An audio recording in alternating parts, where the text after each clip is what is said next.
Welcome to another edition of Turn 6 Garage, and today we're going to be discussing what I needed to do to my Fiat 500 1.2 to get it up for rental.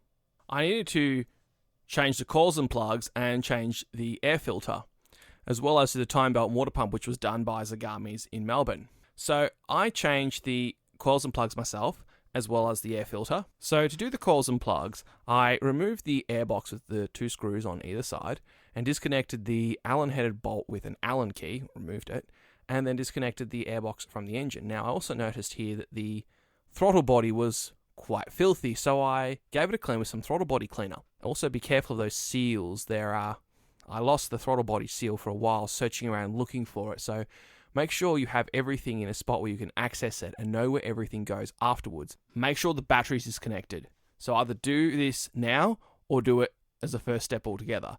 Either move the airbox out of the way or try and disconnect it entirely. Now, I had a bit of a problem disconnecting it because those clamps that was around, those ball clamps, just decided to disintegrate on me. They're quite a cheap clamp I found on this car, and either user error or age got the better of them.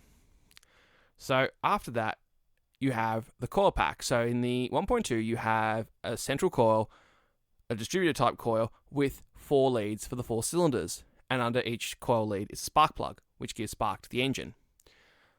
So the coil pack's held on by 3 bolts, 10mm bolts, like on the Airbox. Easy to remove and easy to get to.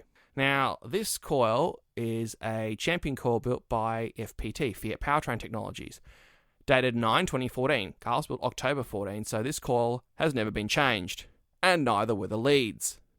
And as we would find out, neither were the spark plugs. It's had the same coil and plugs for the last 9 and a bit years.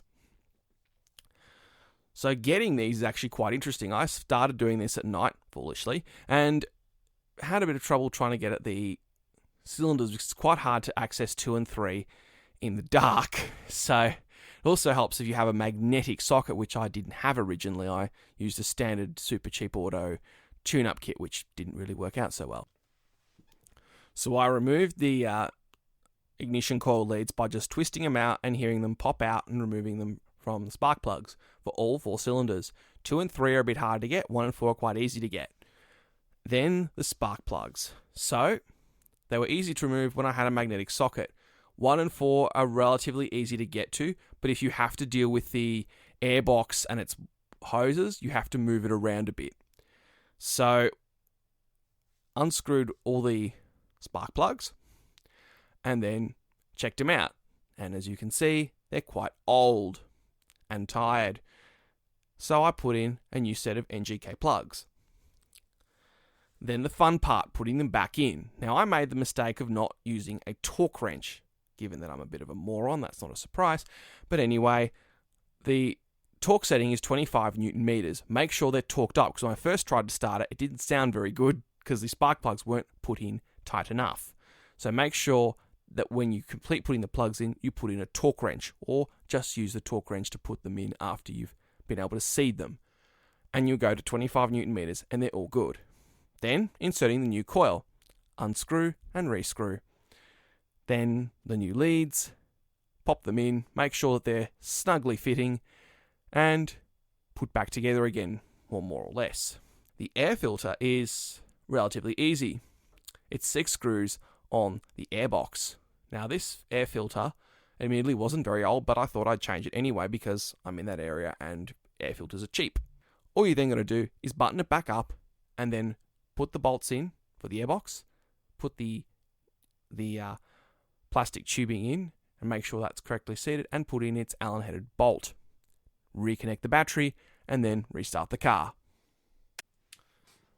After that, I started the car, it sounded right, and problem solved. New coils, new plugs, new air filter, and the 500 runs a lot better. I did do this because the 500 was starting to misfire a bit, and that little 1.2 litre normally aspirated 4-cylinder mated to a dual logic transmission needed all the help it could get, so I thought I'd give it some help. Anyway, I love my 500s and I love this little car. And if you want to enjoy this little 500, you can rent it from Canbrook Road in Caulfield North, next to Caulfield Racecourse in Victoria.